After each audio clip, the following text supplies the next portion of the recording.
Share ko lang po itong horror experience ko nung pandemic. Mga around February 2022 ito nangyari. Nag-start ako noon as a pioneering employee sa isang baguhang BPO company dito sa Eastwood. As in sobrang bago pa lang nung company. Yung tipong hindi pa ganun karami yung tao sa office. Hindi pa ganun ka-busy yung buong floor. Marami pang mga bakanting upuan at may mga bay na wala pang gumagamit. Kaya kapag gabi na, parang ibang-iba yung aura ng production area. Ako yung isa sa mga unang tao na na-hire sa department namin. Mag-isa lang ako noon sa team ko. Yung customer care team naman, mga 2 wave pa lang sila. Siguro mga nasa 10 tao. Kaya kung bibilangin mo lahat, mga 15 heads lang kami sa buong account. Kaya talagang aalog-alog kami sa production floor. So ito nga, night shift ako noon. 8 p.m. to 5 a.m. ang shift ko. Kahit pandemic era pa nun, fully on-site pa rin kami. At dahil nga konti pa lang, kaya kaya pang mag-social distancing. Bale, may mga pagitan lang yung mga upuan namin. At dahil iba nga yung department ko, malayo yung original station ko sa kanila. Siguro may pagitan pang 1 hanggang 2 base bago ako makarating sa pwesto ng customer care team. At aaminin ko, hindi talaga ako komportable doon. Hindi naman sa naduduwag ako or what. Pero alam mo yung feeling na kapag mag-isa ka sa isang lugar, tapos tahimik na tahimik, to the point na kahit yung maliliit na tunog, napapansin mo. Kaya tuloy, minsan napapraning ako. Sa tuwing makakarinig ako ng konting kaluskos malapit sa area ko, kinakabahan na ako. Sobrang matatakotin kasi talaga ako. Tapos idagdag mo pa na luma na yung building namin. Kaya nakiusap ako kung pwede akong makiupo na lang sa bay ng customer care team. Buti na lang at pumayag sila. Kaya doon na yung naging permanenteng pwesto ko. After a month, naging kaklose ko rin naman sila. Doon na rin ako nasanay sa bagong environment. Mas okay kasi kapag may mga tao kang nakakasama. Hindi mo naiisip yung mga bagay-bagay sa paligid mo. Pero paminsan-minsan, nagkukwento na din sila ng mga kakaibang nararamdaman nila sa office. Yung isang taga-customer care, nagkwento nung minsang break time namin. Unang pasok pa lang daw niya sa production area, sobrang bigat na daw talaga ng pakiramdam niya. Yung isa naman, minsan daw habang nagtitimpla siya ng kape sa pantry, may naaninag daw siya sa peripheral vision niya. May isang lalaki daw na nakatayo sa may CR ng boys.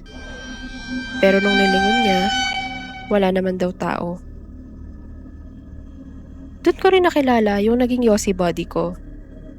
Si Kuya Jules. Halos gabi-gabi kasi kaming nagkakasabay mag-Yossi. Kaya naging close talaga kami. And since pandemic era nga, ina-allowed kaming kumain sa production area. At ang style namin, kumakain kami tuwing short breaks. Para pagdating ng 1 hour lunch, mag-Yossi na lang kami. At kung taga-Eastwood ka or dun ka rin nagtatrabaho, for sure alam mo to. Hindi ka lang basta-basta lalabas ng building. Kailangan mong maglakad hanggang sa police station para lang makapag-Yossi. Kaya isipin mo yung pagod mo balikan. Kailangan mo pang maglakad ng malayo para lang sa ilang minutong break.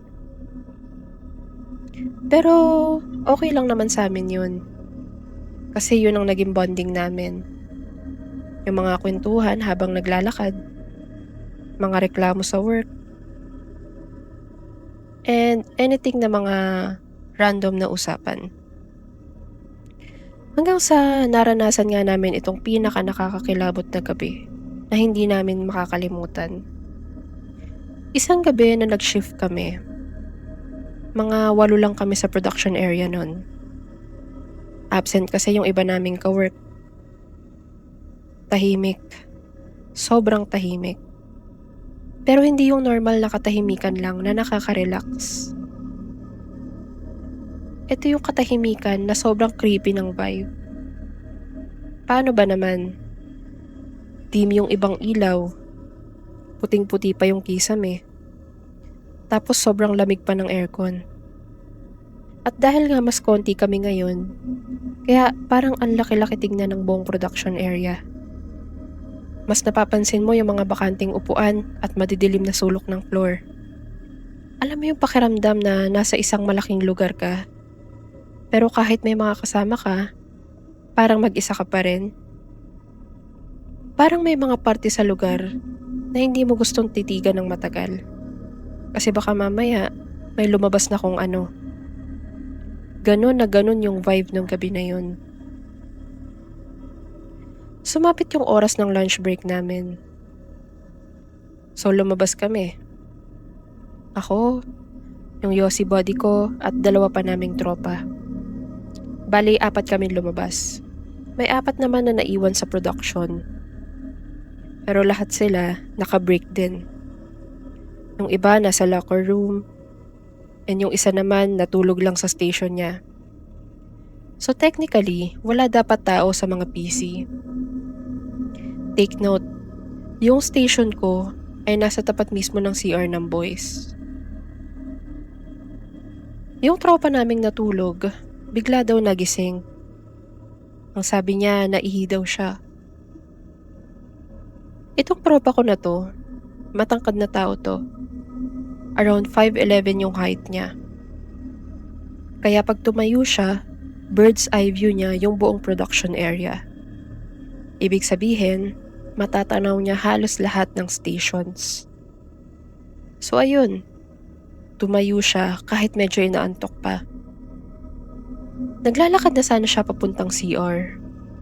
Pero bago siya makarating, napatingin siya sa station ko at doon daw niya ako nakita. Nakaupo daw ako sa station ko.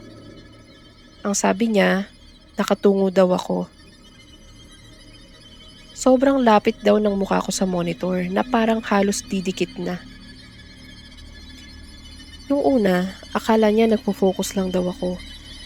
Kaya tinawag niya ako. Uy, mukhang tutok na tutok ka dyan ah. Kala ko bumaba ka. Pero hindi daw ako sumagot.